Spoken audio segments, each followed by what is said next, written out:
अस्सलामुअलैकुम दोस्तों, तुसी वेख रहे हो पाक पंजाब टीवी। दोस्तों माशाल्लाह तुहाडे वास्ते 6 कनाल दा कमर्शियल एंड रिहायशी प्लाट लैके हाज़र होया। इंशाल्लाह उम्मीद है कि तुहानू ये बड़ा पसंद आवेगा। दोस्तों ज़िला रावलपिंडी, तहसील गुजर खान, मैन पिंडी चकवाल रोड तो सिर्फ 2 किलोमीटर अंदर आके मैन कारपेट रोड के ऊपर इंदा माशाल्लाह 150 फुट फ्रंट है। 6 कनाल का प्लाट, 150 फुट इंदा फ्रंट, सामने फ्रंट की दीवार की हुई है तुहाडे सामने। दोस्तों मेन रोड तो लैके तो मौके तक कारपेट रोड के ऊपर ही पिया होया है कि दरम्यान दे विच किसी किस्म का कोई कच्चा रस्ता नहीं है। बिल्कुल कारपेट रोड के ऊपर इंदा 150 फुट फ्रंट है। अपन माशाल्लाह शाह साहब ने सेंड किया है, जोड़ा कि अपन शाह साहब पहले भी सेंड करते सी ते हुण भी सेंड करते हैं। रकबे माशाल्लाह शाह साहब को बड़े ही बेहतरीन होंदे ने। तुहानू भरावां नू सामने स्क्रीन ते शाह साहब का direct call and WhatsApp number नज़र आ जाएगा। तुसीं रबता करके इस 6 कनाल प्लाट की मुकम्मल मालूमात हासिल कर सकते जी। जो भी गलबात रह गई हुए शाह साहब मौके पर मौजूद ने, तुसीं उन्हां नाल मुकम्मल तफसील नाल गल कर सकते जी।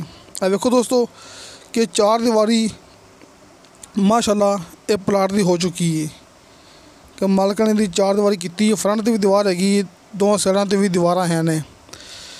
तो आपां शाह साहब ने तस्वीर सेंड कीतियां ने ते आपां भरावां नूं तस्वीर दिखा रहे हैं। ज़िला रावलपिंडी, तहसील गुजर खान, मैन पिंडी चकवाल रोड तो सिर्फ 2 किलोमीटर अंदर आके कारपेट रोड के उत्ते 150 फुट फ्रंट। दोस्तों इन्हें डिमांड की है शाह साहब ने फी कनाल 9 लाख रुपया। आ देखो दोस्तों ये वड्डा कारपेट रोड है, कोई आम कोई निक्का मोटा कोई लिंक रोड नहीं है। दोस्तों 9 लाख रुपया फी एकड़ ये शाह साहब ने इनकी डिमांड की है। थोड़ी बहुती कमी पेशी प्यार मुहब्बत हो जाएगा। शाह साहब का WhatsApp number and call number भरावां नूं सामने स्क्रीन पर नज़र आ गया होना है। किसी दोस्त ने मेरे नाल गल करनी हो दोस्तों, मेरा WhatsApp number and call number लग्या होंदा हर मूवी की डिस्क्रिप्शन दे विच।